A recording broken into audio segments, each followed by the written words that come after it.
Hey guys, Zomfox here, and today we're going to be doing the USFL Week 10 Power Rankings for the 2022 season. This last week fully placed all four teams for the playoffs and all four teams missing out.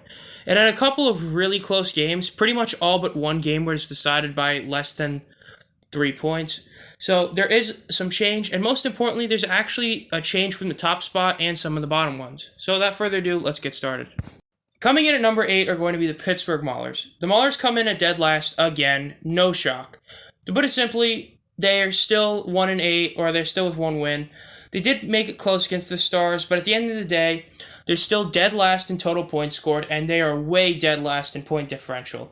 So I think this is pretty much, it comes without saying that they are dead last. They haven't really done anything to prove otherwise. They shouldn't be. So sadly for them, they are still number 8.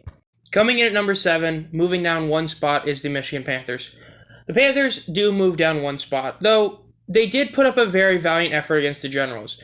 Losing 25-23 to a team that has both their quarterbacks back now isn't anything to be upset about. And they did play without Paxton Lynch, who was supposed to be their starter. The two backups played solid. Both Love and Barry were both pretty much as average as you can get. But overall, they were able to keep a game pretty close against a really solid team. And that's pretty much all you can really say about it. And there's nothing really else to say about that. I mean, the team they got beat by the better team. So, I mean, it hurts, but it's not that bad to say. So, yeah. Coming in at number 6 is the Houston Gamblers. They move up because of one very simple reason. They beat the undefeated Stallions. They have given them their first loss of the season. What's impressive is Clay Thorson was still out. Kenji Bahar played a very solid game. He had 100 QBR, he had 160 yards in 24 attempts, and it's not even like the team ran the ball well. They just overall were able to beat the Stallions. The Stallions didn't play the best game. They played kind of ugly again, and the Gamblers were able to end up capitalizing on that, and because of it, they were able to end the game. So it's pretty impressive. I mean, they were able to stop Jamar at the end. His interception with about 30 seconds left basically sealed the game for him. So congratulations to the Gamblers for winning this game. But they're still 2-7. I couldn't really move them that much higher, though I wanted to. If this Stallions team was as dominant as they were at the beginning of the year, I would maybe move them up another spot.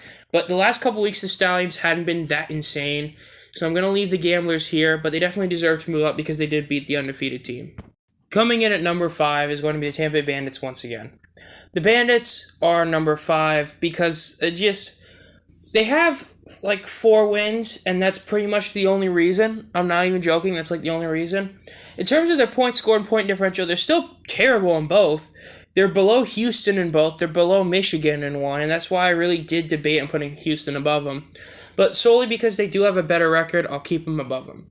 But overall, this point differential and total points scored is just horrid for a team that was supposed to make the playoffs. Especially considering in the game they had to compete, they ended up losing 17-6. Talmud was the biggest reason why they didn't win this game. He was solid on the ground, like I said before.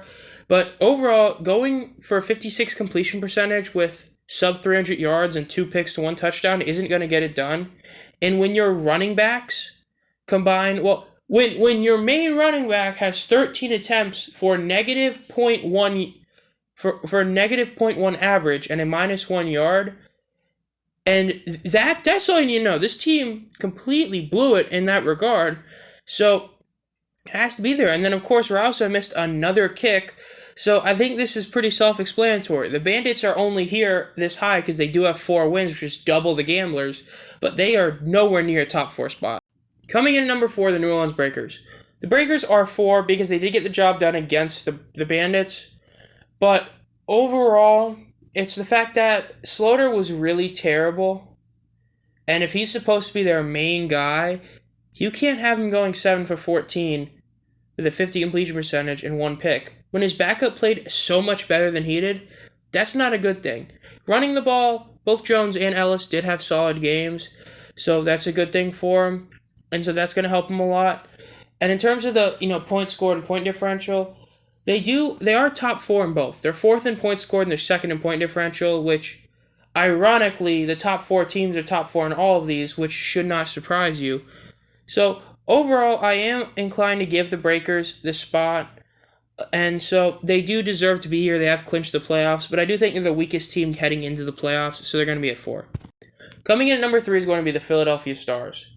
The Stars get 3 because, well, it's tough. I know some people might end up putting the Breakers ahead of them because the Breakers beat a much better team, and they did it by more than the Stars. At the end of the day, the Stars did it with Kukis on the bench. He was playing pretty bad. I mean, as you can see, his stat line wasn't good at all.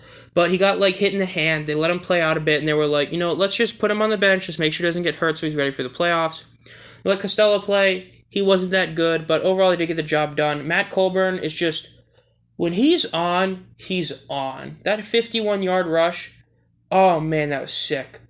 He's the main reason why this team is as high as they are.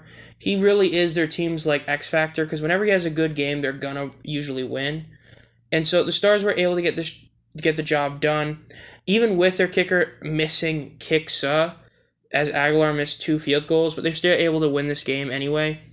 So they definitely deserve to be here, and they still are in the point differential world and points scored. They still lead the league in points scored. They still lead the league by 26, and I doubt that they're going to lose that, and I think they're going to end the season number 1. So Stars are number 3. Coming in at number 2 is going to be the Birmingham Stallions. Man, I can't believe that. We actually don't have them number 1? Well, they did it to themselves. At the end of the day, they lost to a backup quarterback and one of the worst teams in the league. Jamar, he had a good game, even with the interception he threw at the end, which even though he did cost the team the game solely, that pick was awful, and that him diving on the football at the end was terrible.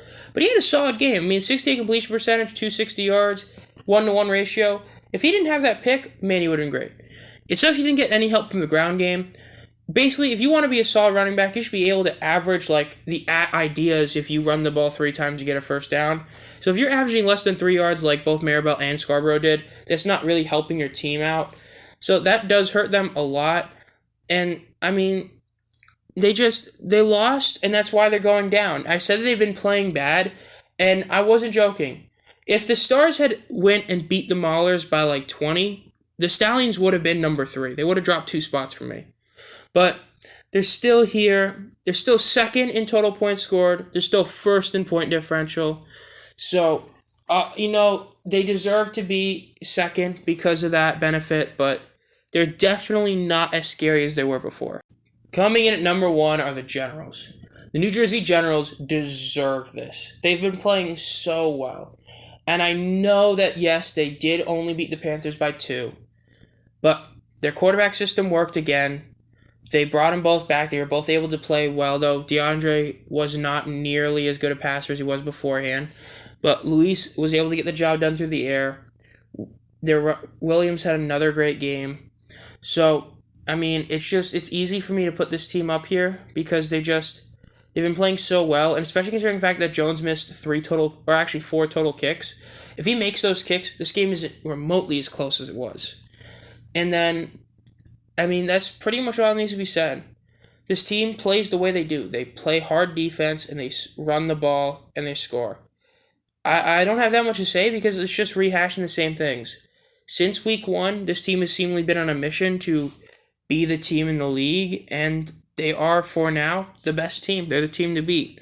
So I guess we'll see what happens against them and the Stars in that matchup because they play them twice in a row, once in the season, once in the playoffs. We'll find out. Overall, this was the power rankings for the week 10. It's just, this next week is one of those where I really don't know how to judge power rankings because it might be, just as a forewarning, next week might be a really short episode. Not just because I'll have other videos I might be working on, but really just because it's going to be hard to judge these. The only game that really matters is the Tank Bowl because Michigan is playing Pittsburgh to see who ends up being the worst team in the league. But aside from that, every game doesn't really matter. There's a good chance that a lot of starters might be rested. Some might not, some might.